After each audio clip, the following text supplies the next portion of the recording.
Ganda. Nila. Isdang tosino. Madala natin puro groceries. Ayan mga viewers, andito na kami sa Regina. Ayan o. Si Beng Beng. Si Dadong tuwa. Ito yung bubuksan namin na ipakita sa inyo. Ito yung mga dala-dala namin galing sa Pilipinas. Katulad namin na 9 years bago makauwi sa Pilipinas, hindi namin alam kung ano yung pwede na dalhin papasok Sa Canada. sa Canada. Yung nandito, pwede nyo gayahin kapag umuwi kayo. Na kung gusto nyo naman bitbitin din dito, ano? Correct. Ayan. Tingnan natin yung mga tuyo dito para hindi maghaluhan. So, ganito po yung pagbalot ng binilhan namin pala. Ayan, oh. Diba, naka-plastic muna siya. Tapos, after ng plastic, nilagyan niya ng newspaper and then itong packaging tape. Tapos, may ganito pa tayo, ziplock. At, ayan nga, para hindi mangamoy. So, magandang ano yan, idea na bago tayo umuwi, dapat may mga bit-bit tayong ziplock. Kasi napakamahal po ng ziplock sa Pinas. Kaya, nagdala ako nito, siguro mga 20 piraso na ganito. Yung ziplock na dala ko. So, ganyan siya, oh. Wala siyang amoy. Pag binuksan mo, ayun, amoy na amoy. Siyempre.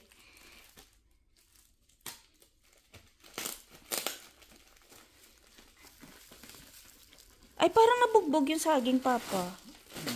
So, itong saging, medyo nabugbog. Siguro sa bato-bato nila, pero hindi naman to, hindi naman. Ha? Siguro. Makapal naman yung balat, eh, no? Ito yung ano tawag sa atin ito? Salinas. Salinas. Salinas. Dalawang Na klase. walang, ano yan, walang kaliskis. Ayan, oh, Dalawang maganda klase siya, yung oh. binili namin kasi ito kasi makapal. Oo. Makapal ang laman niya. Mas maganda to, eh. Yung isa kasi, yung medyo maliliit na may kaliskis. Ito yung nakasanayan natin kainin sa atin. Ang bango. Ayan, tuyo. Ito yung mga dala namin, tuyo. Tuyo at tuyo. Ayan na. So, ayan mga ka-viewers. Basta, i-declare mo lang naman yung mga foods na dala nyo. Allowed naman. Kagaya niyan, may saging kami. Tapos yun yung mga tuyo, groceries, na pailan-ilan kasi for personal consumption lang naman. Parang nabugbog tong ano. Sa side mo kasi pa nilagay, siguro ano yan pa? Siguro yung Nabato, ano? pagbato-bato nila siguro. Pero okay lang. Nakarating sa Canada yung saging, oh. Pero yung Kakatuwa. dito na part, hindi naman may Ito part lang yung na nasa talaga gilid, siya. no? Yung medyo nabugbog. Ito hindi naman siya. O, lagay mo dyan. Dali. Tanggalin natin sa ano. Yeah. Ito yung mga dala namin. Tuyo. Special para sa amin kasi yung tuyo, eh.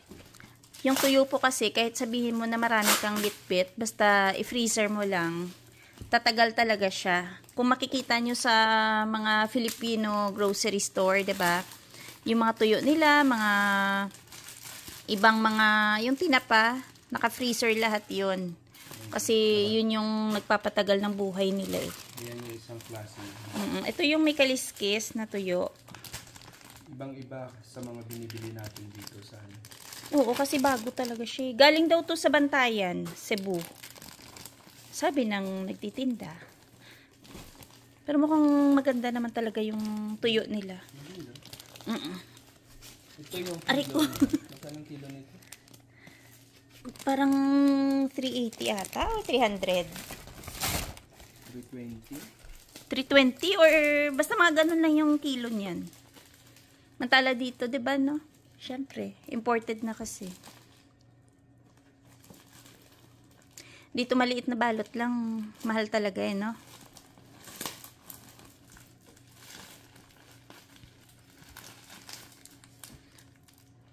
Ito hindi naman araw-araw na ito yung ulamin mo. Kumbaga kapag na-miss mo siya, mayroon kang dudukutin Sa freezer. So, yung pusit po namin, hindi siya ganun kaganda. Unlike po dati, may mga pusit na binibili kami, yung medyo malalaki. So, yung klase doon ng pusit, sa ngayon, doon sa amin, parang ganito lang. Hindi siya malalaki. Wala yung isang klase ng pusit pa, no? Tinatawag nila na sunshine. Sunshine. Yun daw yung medyo Yun manamis-namis. ang pinaka masarap para sa amin doon. Isa ngayon, ito lang yung available. So, yan na lang muna yung binili namin. Yung sunshine na tinatawag, mas malaki sa dito, malapad, pahaba. Parang medyo namumula-mula. Parang pinkish. Oh. Yan, may... Ito naman ay... Ano to ah? Magaan na. Ano kaya to? Danggit siguro yan. Kasi parang bulky. Ano yun pa? Ay, ito pala yung ano to, tawag sa amin. Pero yung tawag po dito, hasa-hasa to. Ayan, ito yung masarap na panlagay sa ginataang langka, no? O kaya yung labong. Especially lang. Ayan no, ganda. Yan ang mga tuyo namin. Nilimit lang din naman namin yung klase ng tuyo na binili namin. Yung alam namin na Mapakinabangan talaga natin. Yung makain talaga natin. Kung baga parang paborito nating tuyo. Maraming klase ng tuyo dun sa amin eh. Kaso lang, syempre, namili lang din kami. Living, I don't care about justice, Beng. Ano sabi ni Beng Beng? Ano sabi mo, Beng? Ito ay... Ano to? Salinas din to. para sa kanila. No? Ayun. No? Yan yung favorite ni Dadong. Talagang bumili siya neto. Yung isdang tusino. Ayan o, salmonite na tusino siya. Medyo na-dry na rin siya pa, no? So, masarap po ito pang sinangag.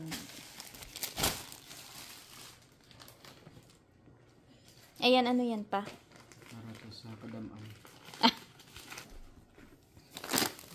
Ano to? Ay, ano to? Yung dry na hipon. Beng, punasan mo ito mamaya, Beng. Ay, may bit-bit pa akong nagaraya. Nasobrahan na yung bugbog ang nasa gilid na saging. Si Denise natata. Hugasan mo muna. Gusto mo ito yung nagaraya. Nagaraya. Another tuyo. Tuyo. Yan lang po yung kaya namin pasalubong. Puro tuyo. Yeah, sa'yo yan. Wipe mo muna, Beng. Baho yan eh. Na-mix siya sa tuyo. Tuyo naman kasi wala, hindi naman kasi masisira yan. Basta i-frozen mo lang siya. Oh, saging. Saging. Ayan ang mga additional namin. Magic sarap. Kasi ang mura lang po itong magic sarap na to. 78 lang siya sa Pure Gold. Panigang. Pangsigang. Saka ito ay... Ay, ano yan pa? Yung parang lobo-lobo. Maliliit na... Ano tawag dun, Papa? Yung ginagawa nating paksiw?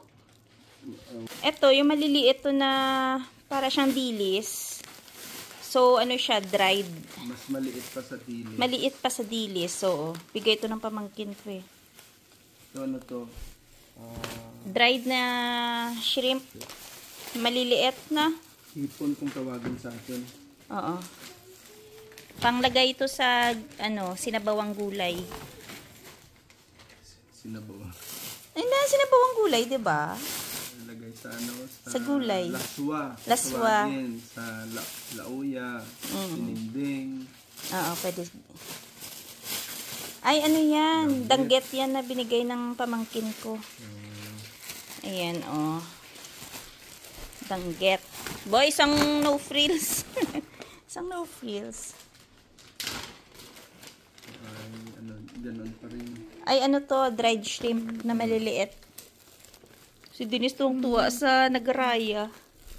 Yan. Yun Oh, Papa. ano namin. Tikim daw ikaw ng nagaraya. Ang sweet naman. Harap. So, yung isa naming luggage. Ayan yung laman. Kailangan natin laban. May damit. Laban pa. Oo. Pagka labang ko yan sa labas. Dito kaya nga. Wala laman yan sa taas. So, itong luggage na to, wala tong tuyo. Meron kami dyan, may konting damit kami dyan. Tapos yung mga ibang groceries nandyan. Ma, wala ba? Yung mga seeds namin. So, ito po yung seeds na binili namin. Konti lang. Yan, konti 4 na balot lang. Importante lang naman sa amin dito yung Ang palaya tsaka yung talong. Kasi yung talong na tinanim pala namin ay hindi pala maganda. Para siyang pabilog. So, bukas papakita po namin yung mga plants namin na naiwan dito. So, ayan, yung magic sarap na binili ko. 4 lang ba ito pa o 5? Ayan, bale 5. Tigsi 16 kada ganyan. Meron pa? Tapos ito masarap to eh. Yung ipiprito mo siya. Bumili din ako neto kasi naalala ko masarap siyang pang merienda. Mahal kasi yung ganito. Tapos, yan, bigay ng pamangkin ni Dadong. Thank you, Madam. Sunflower seeds. Ayan. Tapos Milo. Milong bending namin. Binilang ko siya kahit 2 pack lang. Mga stick o. Ayan, bumili din ako ng crispy fry. Ito yung binili ko sa Pure Gold. Kahit ano lang, 6 na piraso nga lang to eh.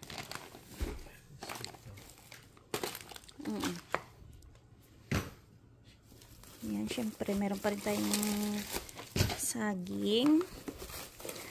Hinati namin kasi yung saging eh. Dahil sobrang bigat.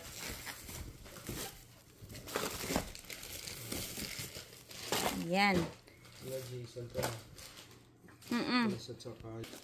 Ayan, meron ding silin na vitamins para kay Clover.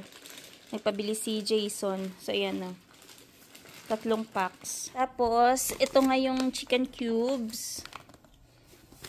Yung pork cubes. Asan? Ay, 3 pala yung sunflower seeds namin. Ito yung pork cubes. Diba? Madala natin puro groceries. Another saging. Saging. At saging. Ito ano to? Ay, pampabeauty yan. At ang pinaka-importante na dala ni Dadong, ito. Kasing haba ng Kasing haba nga nung maleta, oh. Ano yan? Butcher knife. Yan talaga yung, ano, binalikan niya pa yan. Actually, nagdadalawang isip ako na dalhin to kasi sobrang haba siya. Oo, baka hindi allowed, ano? Baka hindi allowed. Tapos, sabi ko, sige, bili ako ng isa. Kasi kung sakali man na kunin nila, hindi masakit sa bulsa. Kasi isa lang eh. Wala kasi akong idea talaga na pwede dalhin to. Kasi mostly ang dinadala dito, ganyan. Maiksi lang.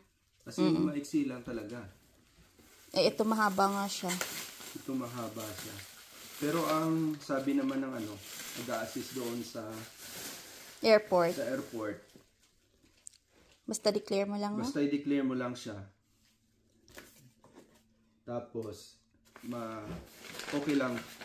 I-declare mo siya, okay lang daw. Basta, huwag lang baril. Kasi ang baril, strict nila sa baril. Siyempre, bawal. Sabagay, hindi naman natin ano.